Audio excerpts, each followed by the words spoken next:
आज की कहानी पिछले साल की कहानी है। कहानी मध्य प्रदेश की है। मध्य प्रदेश के में एक जगह है होशंगाबाद, और उसी होशंगाबाद में एक इलाका आता है जिसका नाम है बानापुरा। बानापुरा के इस इलाके में एक परिवार रहा करता था। योगेश जिसकी उम्र 35 साल, उसकी वाइफ सुनीता जिसकी उम्र करीब 32 साल, और इन दोनों का एक 12 साल का बेटा दिव्यांशु। खुशहाल परिवार, सब कुछ ठीक था। जहाँ पे ये रहता था योगेश, वहीं पे इसने अपनी दुकान खोल रखी थी। दुकान ठीक ठाक चलता। इसकी वाइफ ने भी एक छोटा मोटा वहीं घर के साथ ही लगा हुआ दुकान उसने खोल रखा था, क्योंकि बेटा स्कूल चला जाता, वो खाली रहती, तो उसने कहा चलो पति की मदद करेंगे, दोनों मिलकर कमाएंगे। तो ज़िंदगी ठीक ठाक चल रही थी, माली हालत भी अच्छी थी। 4 नवंबर 2021 की सुबह आमतौर पर योगेश अपनी दुकान, चूँकि रोज़मर्रा के इस्तेमाल की भी चीज़ें होती थी उसकी दुकान में, तो वो 6 बजे दुकान खोल लिया करता था। लेकिन 4 नवंबर 2021 की सुबह 6, 7, 8, 9, 10 बज गए, दुकान नहीं खुली। अब लोगों को बड़ा अजीब लगा, क्योंकि अक्सर ऐसा होता नहीं है, और योगेश वक्त पे दुकान खोलता है और उसे मालूम है कि आसपास के लोग जो हैं वो ज़रूरत के सामान लेने के लिए सुबह सुबह उसी के पास आते हैं। फिर लोगों ने सोचा कि हो सकता है दिवाली है, अमावस्या की रात है, तो वो योगेश अपने पिता के पास चला गया हो। उसके जो पिता थे वो वहीं पे एक थोड़ी दूरी के पास एक जगह है आंवली घाट, तो वहाँ पे उनका पूजा सामग्री का बेचते थे, उसकी दुकान थी। तो अक्सर अमावस्या या ऐसे कोई भी ख़ास मौके पर जब पूजा वूजा होती तो योगेश अपने परिवार के साथ उन्हीं के पास चला जाता। तो मोहल्ले वालों को भी यही लगा कि शायद आज दुकान न खुलने की वजह यह है कि वो अपने पिता के पास गया। सुबह से शाम हो गई, दुकान खुली नहीं। लेकिन फिर देर शाम 5-6 बज गए। अचानक मोटरसाइकिल पर एक नौजवान आता है और योगेश के घर के दरवाजे को खटखटाता है। काफ़ी देर तक खटखटाता है, अंदर से कोई जवाब नहीं मिलता।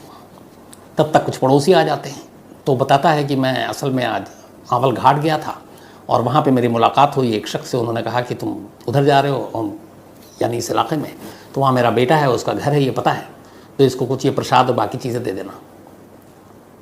तो ये मैं प्रसाद देने के लिए आया। अब मोहल्ले वाले ने सुना तो उन्हें बड़ा अजीब लगा, क्योंकि वो मान के चल रहे थे योगेश अपने पिता के पास गया, पिता प्रसाद भेज रहे हैं, मतलब वो गया ही नहीं, तो फिर योगेश कहाँ है। अब उन्हें लगा कि कुछ गड़बड़ तो नहीं। सुबह से घर से कोई बाहर नहीं निकला, वो बाहर नहीं गया। 2 मंजिला मकान, 2 अलग अलग दरवाजे। अब उस मोटरसाइकिल सवार ने कहा कि चलिए मैं देखता हूँ दरवाज़ा, तो पिता खोला नहीं। तो दूसरे दरवाजे के पास गए, वहाँ पे एक खिड़की थी, जाली थी। उसने उचक कर उस खिड़की से झांका, जैसे ही झांका उसकी चीखें निकल गई। सामने दिखाई दिया कि बेड पे खून से सनी हुई लाशें पड़ी हैं। बदहवास नीचे उतरा। कुछ पड़ोसियों ने देखा, यकीन हो गया। इसके फ़ौरन बाद लोकल पुलिस को कॉल किया गया। लोकल पुलिस आती है, दरवाज़ा को तोड़ती है, अंदर दाखिल होती है। अंदर कमरे के योगेश, उसकी बीवी और बेटे, तीनों की खून से लथपथ लाश पड़ी थी, और घर के कुछ सामान इधर उधर अस्त व्यस्त थे। अब एक साथ घर में 3 लाशें, पूरा मोहल्ला दंग रह गया। पूरे मोहल्ले में एक तरह से खौफ, दहशत फैल गई कि ये मामला क्या है। अब पुलिस ने भी यहाँ से तफ्तीश शुरू की। आला पुलिस अफसरों को जब पता चला कि एक ही घर में 3 लाश मिली और वो भी मर्डर का केस है, तो उनके भी हाथ पाँव फूले, सब भाग कर आए वापस वहाँ पे। अब उन्होंने चारों तरफ देखना शुरू किया, घर की तलाशी ली। घर में उन्हें कुछ और तो नहीं मिला, लेकिन दीवारों पर खून के छींटे मिले। ऐसा लगा कि जब कत्ल किया गया तो खून छलक कर इधर उधर भी गिरा। साथ ही उस घर के अंदर एक दीपक जलता हुआ नजर आया और पूजा की कुछ सामग्री दिखाई दी। फॉरेंसिक टीम आई, जांच वाँच हुई, साथ में खोजी कुत्ते को लाया गया। अब जब खोजी कुत्ता आया तो खोजी कुत्ते को घर में कुछ चीज़ें सुंघाई गई, और उसके बाद वो कुत्ता वहाँ से निकलता है, और बानापुरा ये इलाका जो था, वो कुत्ता वहाँ से निकलकर तेज़ी से बानापुरा रेलवे स्टेशन की तरफ भागता है। रेलवे स्टेशन के प्लेटफॉर्म नंबर 1 पर पहुँचता है और वहाँ जाकर रुक जाता है। अब घर से लेकर योगेश के वो बानापुरा रेलवे स्टेशन तक आया, प्लेटफॉर्म नंबर 1 पर रुक गया। पुलिस ने इससे अंदाज़ा ये लगाया कि जो भी कातिल है, कत्ल करने के बाद वो रेलवे स्टेशन आया और उसने यहाँ से ट्रेन पकड़ी और फिर यहाँ से निकल गया।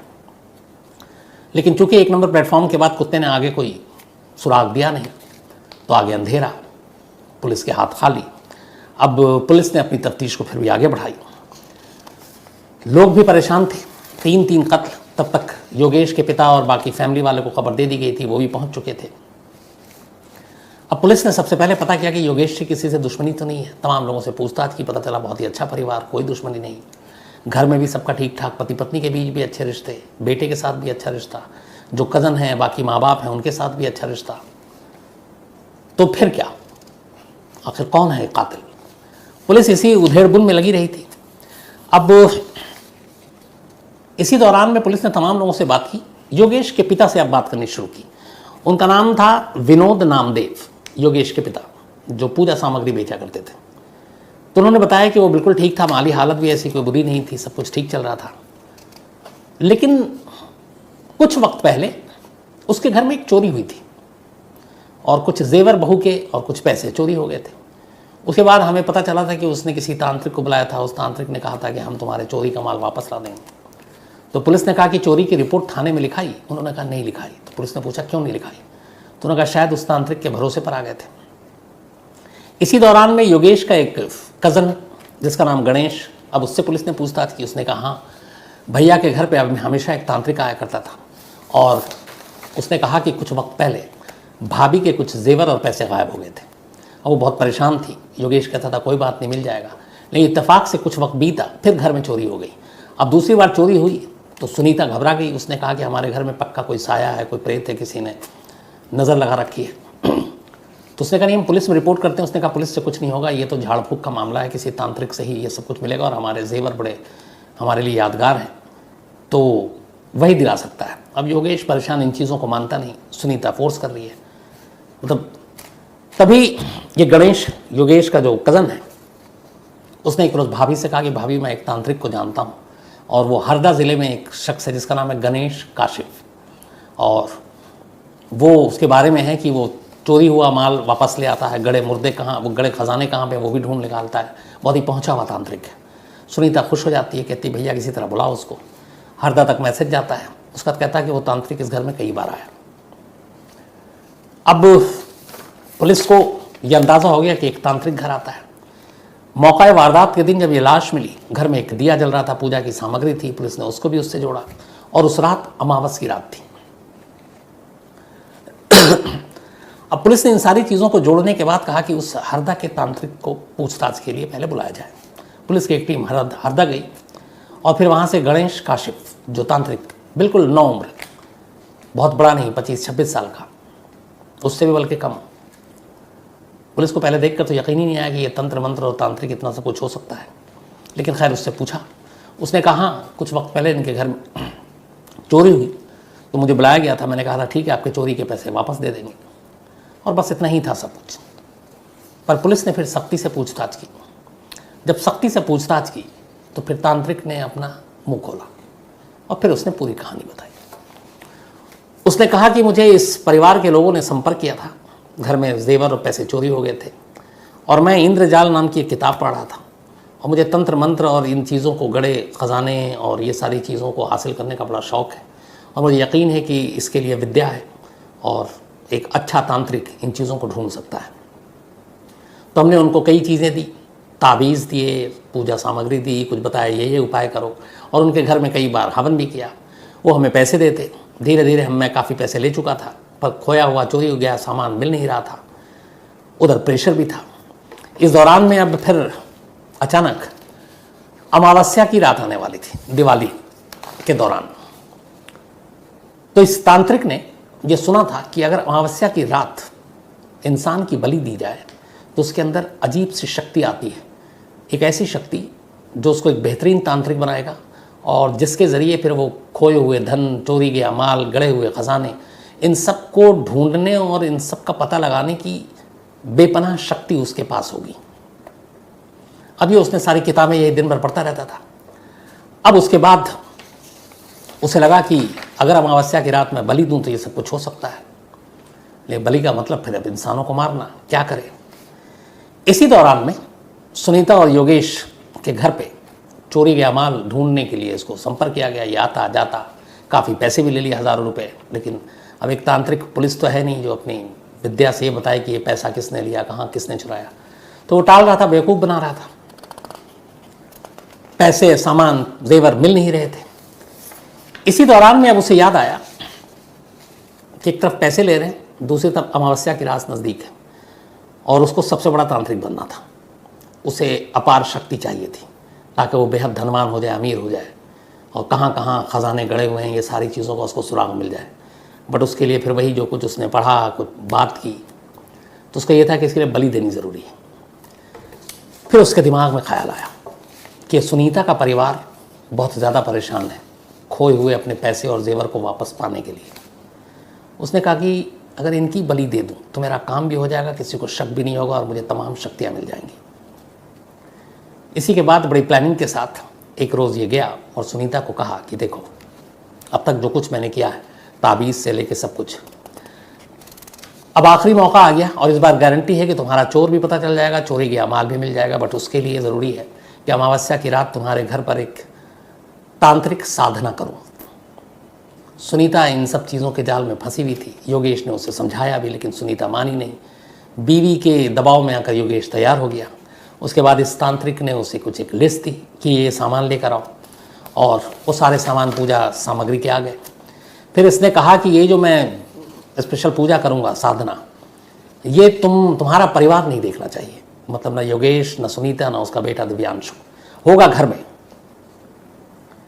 अब उसके बाद ये जो 3 नवंबर 2021 की रात सुनीता के घर पहुंच गया अपने एक और साथी मोनू को लेकर। अब ये 2 लोग पहुंचे। इसने मोनू को पहले ही सब बता दिया था कि देखिए ये है। मोनू तैयार हो गया लालच में। ये लोग वहाँ पहुँचे करीब रात बजे। अब पूजा पाठ की तैयारी में लग गए। ये भी इन्होंने कहा था कि हम खाना खा कर जाएंगे और पूजा में काफ़ी समय लगेगा। तो उन्होंने कहा कि एक काम करो, तुम लोग खाना खा लेना और खाना खाकर तुम लोग आराम करना, क्योंकि पूजा तो तुमको देखनी नहीं है, क्योंकि ये स्पेशल साधना है।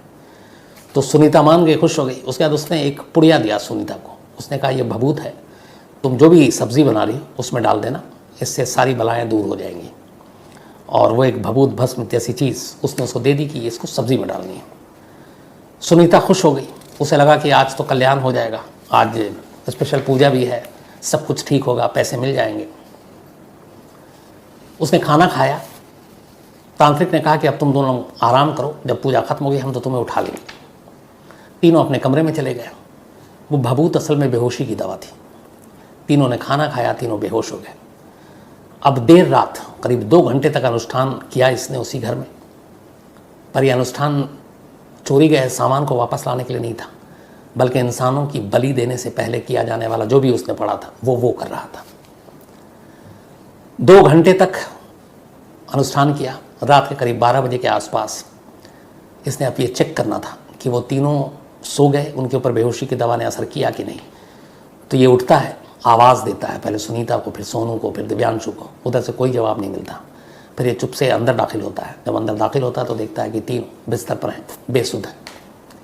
फिर ये अपने साथ कुल्हाड़ी लेकर आया था। उस वजनी चीज़ से तीनों के सर पे वार करता है और उससे पहले वहाँ पे दिया विया सब कुछ जलाता है और तीनों का एक एक कर वो कत्ल कर देता है। तीनों विरोध नहीं करते कि कोई, तीनों बेहोश थे।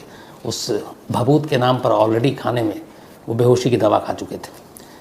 फिर ये दोनों कत्ल करने के बाद उस घर में रखे बाकी पैसे, बाकी जेवर उठाते हैं। मोटरसाइकिल से आए थे, मोटरसाइकिल पर बैठते हैं। फिर उनमें से एक उसी स्टेशन पे जाता है और वहाँ से वो ट्रेन पकड़ कर चला जाता है। और ये जो तांत्रिक है ये अपने गांव पहुँच जाता है, हरदा।